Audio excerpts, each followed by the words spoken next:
We are here again on VESAL2016, the 7th VESAL conference today with Dr. Ashraf, and we are talking about something a little bit about today's conference, which is basically on learning, and here with Dr. Ashraf.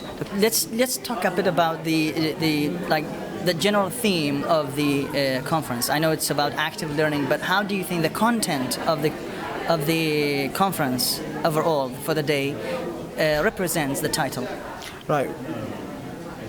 First of all, the title is Breaking Traditions, Active Learning. What we have seen from surveys, from studies in Kurdistan is that lately and historically, the main method of teaching in Kurdistan has been a very traditional, very lecturing, very passive technique, very passive methods of learning, where the teachers would go in the classroom, they would lecture, they would talk at the students, and the students would learn passively.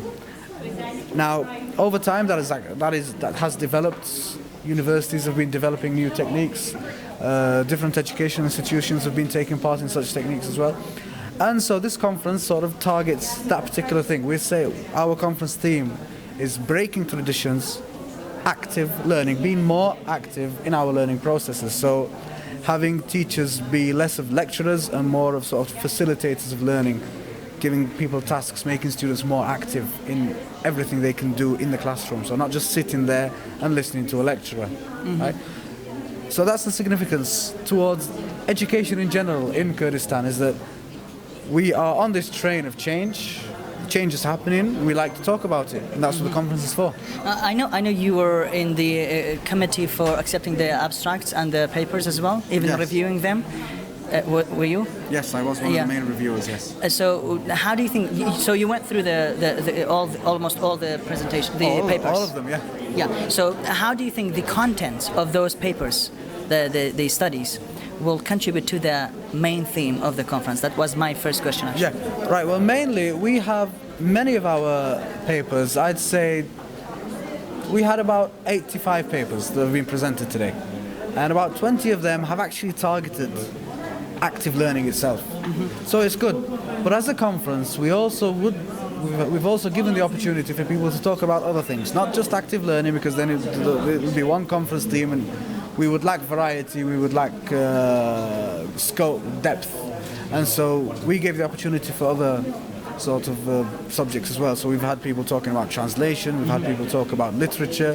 I myself have spoken about linguistics, and so we've opened that field. Yeah. But there are a large number of our papers, of our contributors, that have actually spoken about active learning, and it's been very good. It's been very productive. Yeah. Let's talk about the overall effectiveness of this conference to the general education system in Iraq and specifically in Kurdistan. How do you think that would or could contribute to Kurdistan's education? Right. Well, first of all, I think we've been very successful so far. We have been the biggest conference in Iraq on education and linguistics. There is no bigger event. So if you really care about linguistics and you want your voice to be heard, you want your research to be known, this is the place to come. When this is the place to come, you've seen our classrooms. We've had full classrooms in almost all of our presentations. We've had a large audience for each and every presenter, which has been extremely good. And this has its impact. We've had presenters from not just Iraq. We've had presenters from Sarajevo, from Turkey. We've had English people. We have Australians. We have Americans. We have people from all over the world coming and presenting at our conference. And for our audience, for our students, for our attendees, to just observe these presentations, it's extremely beneficial. We've had political figures. We've had very important people in society that have come to our. We've had the representative of ministers. We've had members of parliament, and basically the voice is being heard.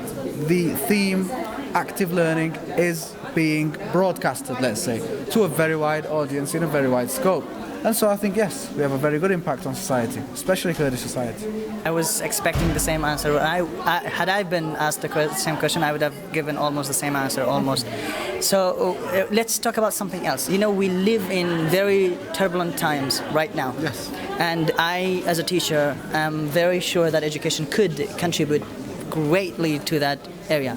But let's say how conferences like this and places like Ishaq University could contribute to the restoration of hope to the country, to the people, to the public. It's, I wouldn't call it a very education-specific question. The restoration of hope is done through many, many ways. One of the things is the feeling of security, the feeling of development, the feeling of academic advancement, the feeling of knowledge advancement. And conferences like this, when we are able to hold events like this, it contributes to that.